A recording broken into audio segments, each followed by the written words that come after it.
Pernah nggak sih Anda ketemu orang baru, terus berharap gitu bisa langsung klik, jadi nggak pakai basa-basi lama, ya langsung aja nyambung kayak teman lama. Kayak pengen ada jalan pintas ke keakraban gitu ya rasanya.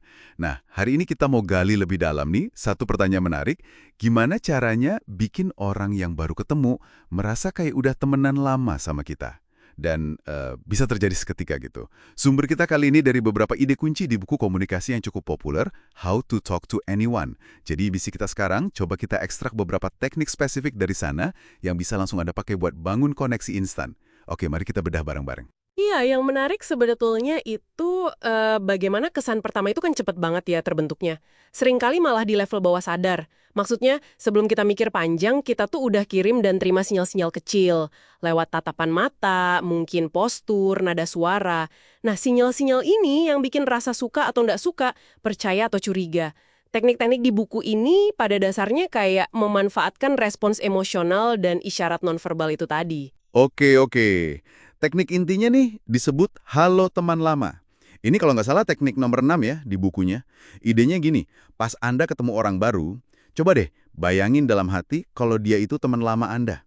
Yang Anda sayang banget, udah lama pisah, terus sekarang ketemu lagi di acara ini. Gitu. Nggak perlu diomongin loh ya. Cukup, rasakan aja senengnya reuni itu di dalam hati pas nyapa. Katanya sih, ini bakal memicu reaksi berantai di tubuh kita. Mulai dari alis yang melembut, senyumnya, sampai postur tubuh jadi lebih terbuka. Beneran semudah itu ya, mancarin rasa. Secara psikologis, iya bisa dibilang begitu. Jadi, kegembiraan dan kehangatan yang Anda bayangkan itu tuh bakal terpancar secara, autentik gitu loh, lewat bahasa tubuh nonverbal. Orang lain secara nggak sadar bakal nangkap sinyal kehangatan sama penerimaan ini. Rasanya jadi kayak, wah, udah ada koneksi positif aja gitu.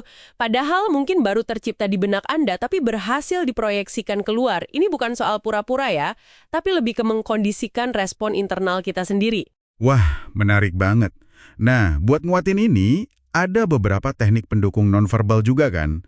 Yang pertama, senyum yang membanjiri. Ini teknik nomor 1. Caranya agak unik nih. Jadi jangan langsung senyum lebar pas ketemu. Tapi pandang dulu wajah orang itu. Mungkin sepersekian detik aja kayak menyerap kehadiran dia gitu. Baru setelah itu biarin senyum yang hangat dan tulus itu membanjiri wajah Anda. Sampai kerasa di mata. Kenapa sih harus pakai jeda segala? Nah, jeda singkat itu justru kuncinya. Itu yang bikin senyum Anda terasa lebih personal, lebih tulus, dan kayaknya khusus buat dia. Gitu, bukan senyum otomatis yang ya sama aja buat semua orang. Orang bakal ngerasa, oh senyum ini buat aku nih. Ini bisa menciptakan gelombang kehangatan yang lebih berkesan, nggak dibuat-buat. Oke. Terus ada lagi nih, namanya agak provokatif ya. Mata yang lengket. Teknik nomor 2. Ini soal mempertahankan kontak mata, tapi katanya sedikit lebih lama dari biasanya. Bahkan pas lagi jeda ngobrol pun, tatapannya tetap lengket. Nah ini apa nggak berisiko bikin orang lain jadi aneh atau nggak nyaman gitu ya? Itu pertanyaan bagus. Kuncinya memang di kata sedikit lebih lama. Bukan berarti melotot tanpa kedip ya. Kontak mata yang intens tapi tetap hangat, ini penting. Hangat ya, bukan dingin atau mengintimidasi, itu secara ilmiah terbukti bisa meningkatkan rasa saling menghargai dan kedekatan emosional. Bahkan bisa memicu respons fisik ringan kayak detak jantung yang sedikit meningkat. Mirip-mirip lah sama fase awal ketertarikan. Jadi, selama dilakukannya dengan hangat, dalam konteks percakapan yang wajar, ini justru ngasih sinyal kalau Anda tuh benar-benar tertarik dan menghargai lawan bicara Anda. Anda bikin mereka merasa jadi pusat perhatian Anda saat itu. Oke. Jadi bukan tatapan kosong ya, tapi tatapan yang penuh ketertarikan. Sip. Nah, kalau dari sisi kata-kata gimana? Ada trik verbalnya juga nggak? Ada juga, ini teknik nomor 49 namanya kami yang prematur. Idenya adalah, coba deh Anda secara sadar pakai kata ganti inklusif kayak kita atau kami, itu sedikit lebih awal dalam percakapan dibanding biasanya. Contohnya gimana tuh? Mungkin kayak, wah kita ternyata sama-sama suka kopi ya, gitu. Padahal baru kenalan. Bisa sesederhana itu atau mungkin lebih halus lagi. Misalnya pas ngomentarin suasana acara. Saya harap kita bisa nikmatin hidangan penutupnya nanti ya. Atau, wah kayaknya kita tadi sama-sama kena macet ya pas berangkat. Dengan sengaja pakai kita atau kami, Anda tuh secara halus kayak melompati tahap formalitas awal gitu. Langsung menciptakan semacam lingkaran keintiman verbal. Secara nggak sadar ini narik orang lain masuk ke dalam ruang bersama Anda. Membangun rasa kesamaan dan koneksi. Dan kalau bahasa inklusif ini digabung sama bahasa tubuh hangat yang tadi udah kita bahas, wah efeknya bisa jadi berlipat ganda loh.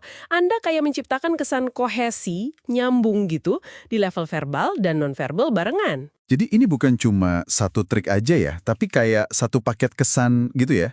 Intinya, dengan membayangkan reuni teman lama, buat munculin rasa hangat dari dalam, terus ditunjukin lewat senyum yang ada jedanya tapi tulus, kontak mata yang lebih lekat tapi tetap hangat, dan diperkuat lagi pakai kata kita yang inklusif.